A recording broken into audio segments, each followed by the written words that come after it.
Studiyamızın həkim qonağı revmatoloq osteopat Əli Əlizadədir. Mayamed klinikasında yerləşən Vertex Revmatologiya və Osteopatiya mərkəzinə müraciətlər qəbul olunur. Əli doktor, necəsiniz? Xoş gördük sizi. Çox sağ olun. Sizi gördük, yaxşı olduq. Təşəkkür edirəm gəldiyinizə görə.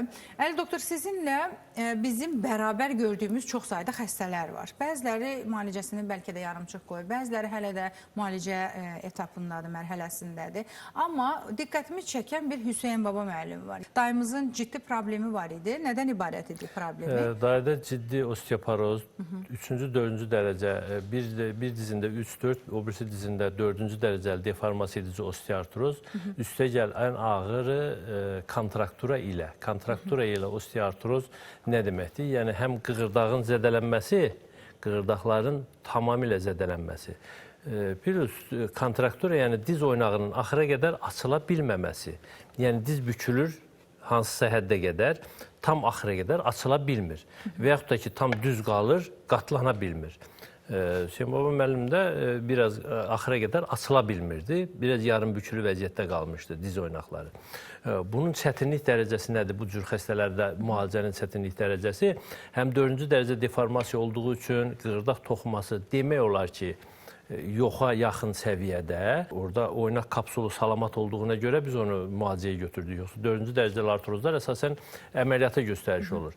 Amma burada kontraktur olanda ki, diz oynağı axıra qədər açıla bilməyəndə, orada bir müddət sonra xəstənin belində də problem başlayır. Burada ona görə də kontraktura ilə əlaqəli xəstənin bel fəqərlərində də problem, lardozun düzləşməsi, deformasiyalar baş vermişdi. Yəni, burada bir buket şəklində kompleks xəstəliklər toplusu. Abuşov Hüseyin Baba müəllim, istəyirsiniz elə öz dilindən olan şikayətləri və müayinə sırasında çəkilən video sujeti izləyək icazənizlə. Adınız, soyadınız necədir? Abuşov Hüseyin Baba Abuşovlu. Neçə vaxtı xəstəsiz? Hardasa il yarım demək olar. 2 ilə yaxındır ki, ağrıyır. Onda yəni yavaş-yavaş başlamışdı. İndi tam yəni çox ağrıyır indi. İndi əvvəl başlayanda yavaş-yavaş asla başladı. İndi tam ağrıyır. İndi tam ağrıyır. O tam ağrımaq deyəndə nəyə nəzərdə tutursunuz? Gecə ağrıları, gündüz ağrıları? İndi yeriyə bilmirəm.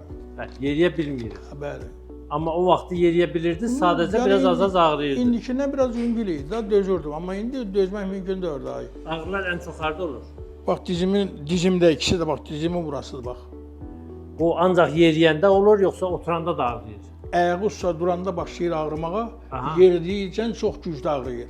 Çox güclü. Oturanda ağrımır. Bəs gecə yatanda necə? Gecə yatanda biri ağrıyır. O birisi ağrımır. O birisi ağrımır. O da bir 15 gündür başlayıb. Yanaşı xəstəliyiniz, şəkər, zob, təzyiq? Yox, şəkərim olmayıb. Heç bir şey, bir ürək vaxtı ilə 2012-ci ildə açıq əməliyyat olmuşam.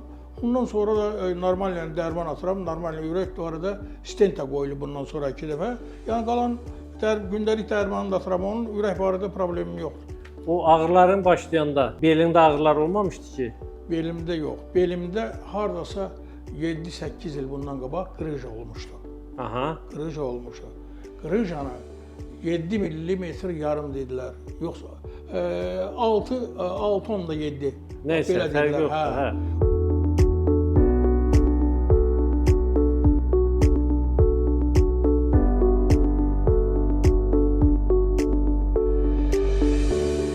Diz qapaqlarının hər iki içərisində fiksasiya olunmuş vəziyyətdədir. Diz qapaqları işləmir. Diz oynağı kontrakturadadır. Axıra qədər açılmır. Bükülmədə problem yoxdur.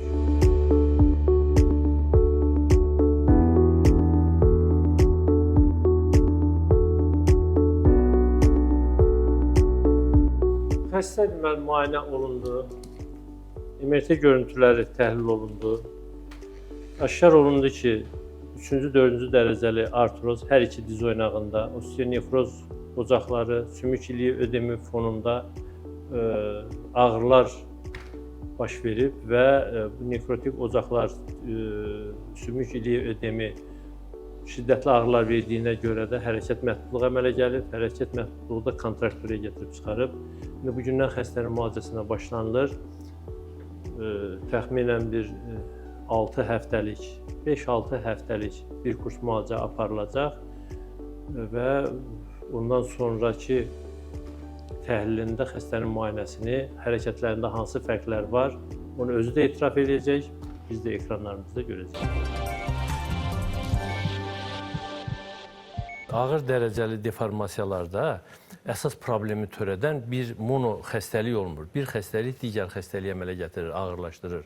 Artrozlarda da bir dənə belə bir qızıl qayda var ki, bir dizdə hansısa zədələnmə varsa, xəstə avtomatik olaraq ağırlıq mərkəzini dəyişir, sağlam oynağa tərəf.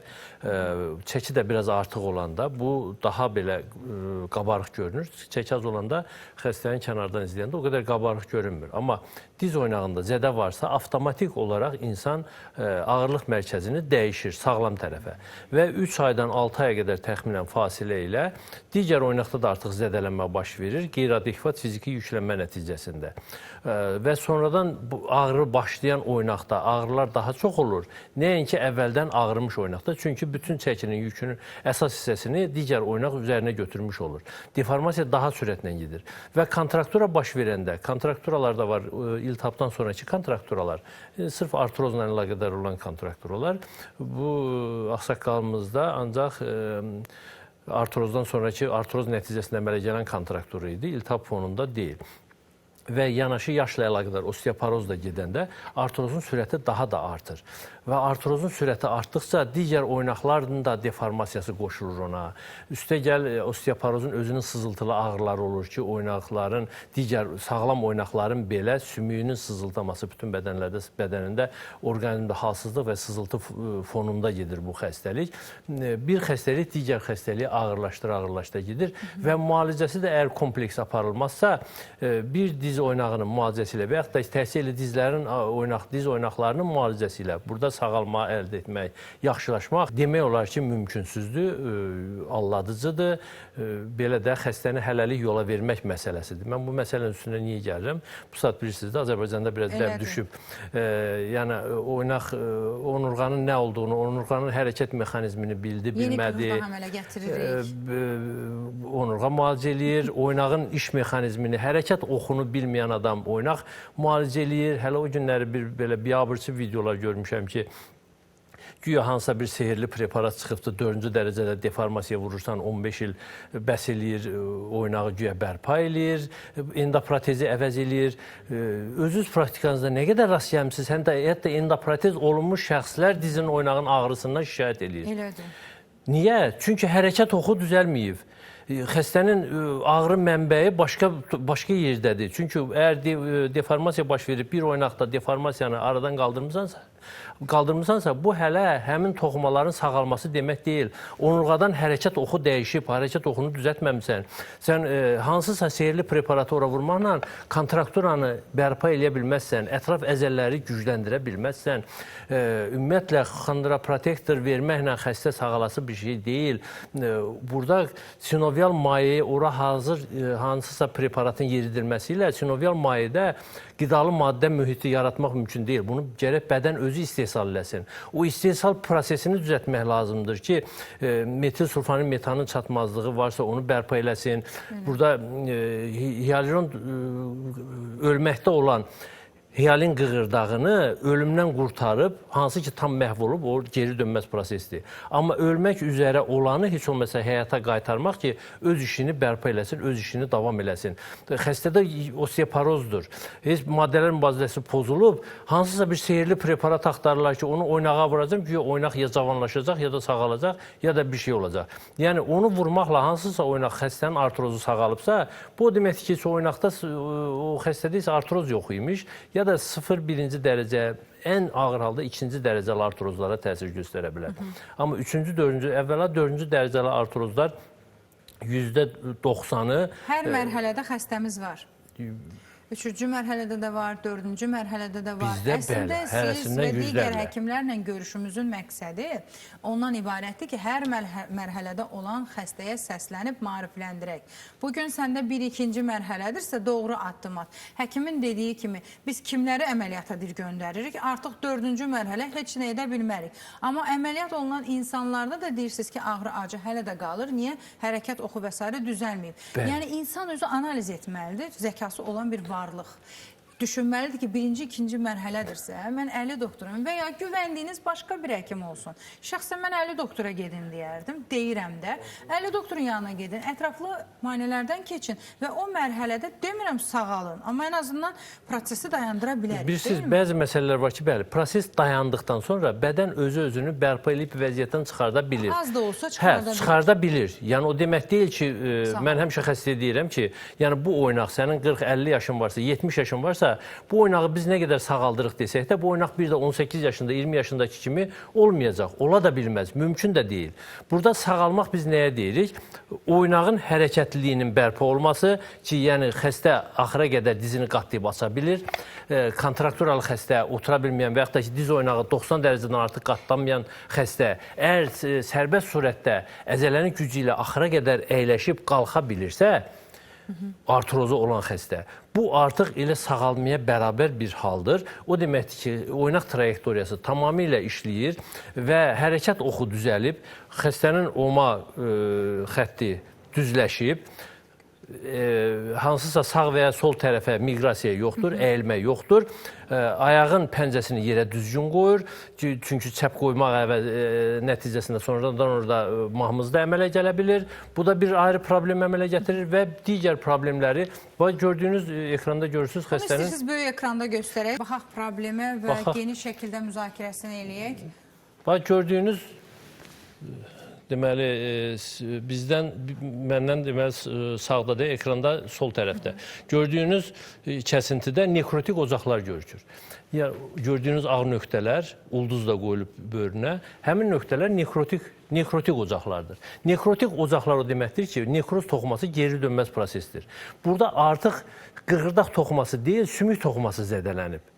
Burada deməli, sağlam olan, sağ qalan ətrafındakı toxumaları o qədər gücləndirməliyik və ətrafındakı olan əzələləri, gördüyümüz əzələlər, oynaq ətrafında olan əzələləri o qədər gücləndirməliyik ki, həmin nahiyyə düşən ağırlığı biraz üzərinə götürsün, 50%-in üzərində yükü üzərinə götürə bilsin ki, ora yük çox düşməsin və hərəkət oxu düz olması nəticəsində də orada bədən öz-özünü kompensasiya eləyərək həmin hissəni sanki izolyasiya eləyir, ağırlıq mərkəzi dəyişir və xəstə ağrımadan normal yaşaya bilir. Bu yaşda insan, xəstəmizin artısı 75-in üzərində yaşı var. Yəni bu yaşda insanı bu vəziyyətdə əgər oynaq toxuması, mən həmişə xəstələrə deyirəm ki, sizə nə lazımdır? Əgər aktivlik dərəcəsi idmanla məşğul olub, sən bir 10 kilometr məsafəyə qaçmaq istəyirsənsə, bununla o qədər məsafəni qaça bilməyəcəksən. Amma biz bu cür xəstələrə nə təklif edə bilirik? Minsk demək olar ki, tamamilə medial Minsk dağılıbdır, artıq yoxdur və qığırdaq toxuması 4-cü dərəcəli deformasiyadır. Üstə gəl, sümük toxumasında deformasiya var artıq. Qığırdağın altında sümük möhkəm olmalıdır ki, üstündə qığırdaq normal yaşaya bilsin.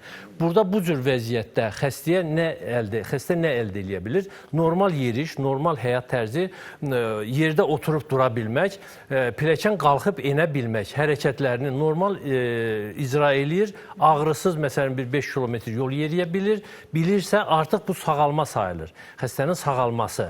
Amma o demək deyil ki, qırğırdaq bərpa olundu. Bəzən sağalma sözünü insanlar hərfi başa düşür. Belə deyil. Xəstə öz həyat tərzini düzəldib, normal həyat tərzi sürə bilirsə, normal yaşam tərzini bərpa eləyə bilirsə, kimsəyə möhtac deyilsə, bu həmin yaş üçün o diaqnozla xəstəliyin sağalması sayılır. Təqribi nə qədər vaxt keçib aldığı müalicələrdə? Bir kurs müalicəmiz alıbdı təxminən 6 ay əvvəl. Xəstə gəlməli idi 3 aydan sonra. Xəstənin vəziyyəti yaxşı olduğu, ağrıları olmadığı üçün indi bir də müraciət edib təkrar. 9 ay ötüb üstündən? Təxminən 7-8 ay belə. 7-8 ay. Bəli, 7-8 ay keçib üstündən. İndi təkrar müraciət edib niyə? Hələ ağrıları başlamayıb, amma deyir, əvvəlki kimi deyiləm. Əvvəlki qədər də tam yaxşı deyiləm. Biraz narahatçılığım var. Tez müraciət edibdir ki, gələcəkdə bir də o vəziyyətə düşməyim. Özü bilir vəziyyətin işini.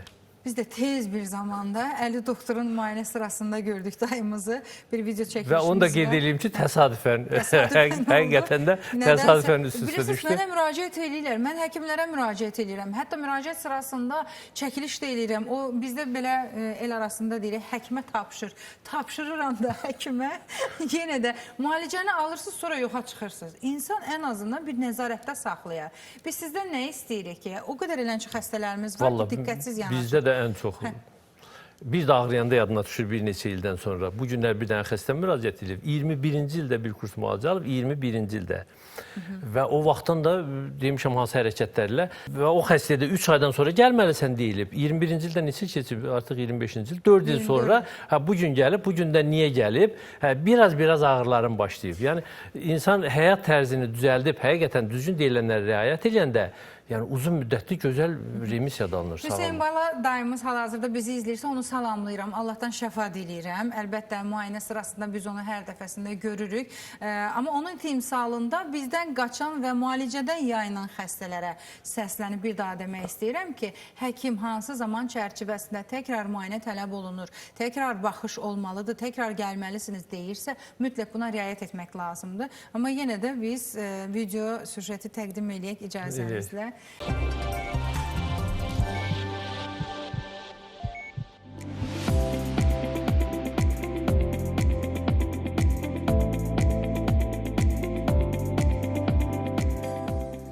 Diz oynağında solda hələ biraz kontraktura var. Sən 3 aydan sonra gəlməliydin təkrar. Amma sən gəlmirsən 7 aydan sonra. Bax, oynaq axıra qədər açılmır. Diz qapağı da normal hərəkət eləmir. Yəni bunu 3 ay fasilədən sonra təkrar bunu açsaydıq, indi daha yaxşı vəziyyətdə olardın. İndi də yaxşı vəziyyətdədir, amma bunda daha yaxşı olardı. Beldən də biraz çəkir. Bax.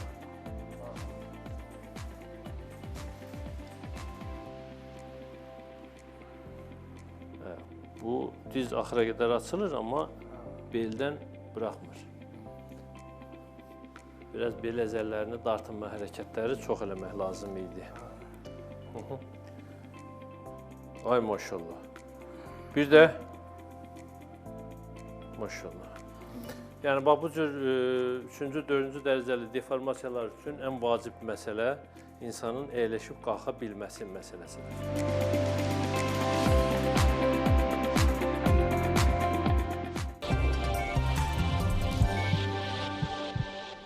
Doktor, osteoporoz deyirsə, amma demək olar ki, müraciət edən xəstələrin bir çoxunda, bəlkə də elə hamısında deyəcəksiniz, osteoporoz müşahidə olunur. Əksəriyyətində deyək. Çünki sizdə yaş kateqoriyası. Bəli, yox, əksəriyyətində bu saat məsələ belədir də, osteoporoz təhsil yaş kateqoriyasına görə deyil. Əgər onurğa xəstəliklərlə müraciət edirsə xəstədə, bəzən yaş kateqoriyasından həmin dediyimiz 45 yaşın üzərində olan yaş kateqoriyası deyil, ondan aşağı yaşda da osteoporozla rastlaşılır. Bu, bilirsiniz də osteoporozun əmələ gəlmə səbəbi endokrin sistemdə pozğunluq olur, hansısa dərman maddəsi preparatı qəbul edirlər, hormonal asıllıq olur və s. problemlər nəticəsində də osteoporoz baş verə bilir. Və bu da bəzən oynaq dağılması, oynağın deformasiyalarına gətirib çıxarır, bəzən də elə oynaq ağrısı olmadan da sadəcə osteoporoz xəstəliyi kimi davam edir. Bizə müraciət edən xəstələrdə daha çox oynaq ağrılarına müraciət elədikləri üçün gəlirlər və yanaşı olaraq osteoporoz aşkarlanır. Eyni zamanda həm osteoporozun müalicəsi aparılır, həm artrozun, həm digər deformasiyaların. Yəni biz bir oynağım ağrıyırsa, elə bir oynağı müalicə eləyirəm demək düzgün bizə yaraşmaz da belə şeydə ki, digər oynağı nəzərdən qaçırasan və yaxud da ki, onurğanı nəzərdən qaçırasan və yaxud da xəstənin şikayəti olmayan, o qədər demək olar ki, hər gün belə xəstələrlə rastlaşıram ki, müayinə nəticəsində hansısa bir başqa bir problem tapıram ki, bu sizi incitmir, deyir o doktor, o məni çox öldü, çoxdan ağrıyır. Sadəcə bu birisi bəlkə ağrıyır deyə o yadından çıxıb keçib ikinci plana. İkinci plana keçən xəstəlik yoxdur. İkinci plana keçən xəstəlik sabah birinci planda olan xəstəliyiniz bir piləkən aşağı enən kimi o keçəcək birinci plana. Ona görə də xəstəliyə kompleks yanaşmaq lazımdır. Müalicəsinə də kompleks yanaşmaq lazımdır. Biz ümumiyyətlə xəstəliklərə doğru yanaşmırıq. Elə uşaqlıqdan düşünürük ki, yalnız yaşlı insan xəstələnə bilər, bəlli bir yaşa gəlib çatanda bükülə bilər, gözü görməyə bilər və s. Mən bunu hər dəfəsində təkrarlayıram ki, insanlar düşüncəni dəyişsin. Yəni bu düşüncə artıq doğru deyil. Bugün osteoporozdan hətta əziyyət çəkən gənc insanlar belə var. Sümük sıxlığının azalması, keyfiyyətinin aşağı düşməsi hansı səbəblərdən olur? Yəni şərt deyil ki, gəlim 40 və ya 50-nin üzərində bəlli bir yaşa çatım ki, sümüyümdə ərimə getsin. Əgər məndə hər hansı bir xəstəlik varsa, bax, autoimmun xəstəliklər, çölyak xəstəliyidir, reumatoid artritdir, ondan sonra Reynodur, digər bir də hansı anabolizmdir, qəbul etdiyimiz bir çox steroidlər. İstəyir qalxana bənzər vəzin preparatları, istəyir autoimmun xəstəliklərin preparatları da gətirib osteoporozu çıxara bilən amillərdəndir. Yəni orada yaş məsələsi deyil. Əgər dərman qəbul edənlər varsa, indi biz o qədər xəstəliklər var ki, hamısını bu zaman çərçivəsində sığışdıra bilməyəcək.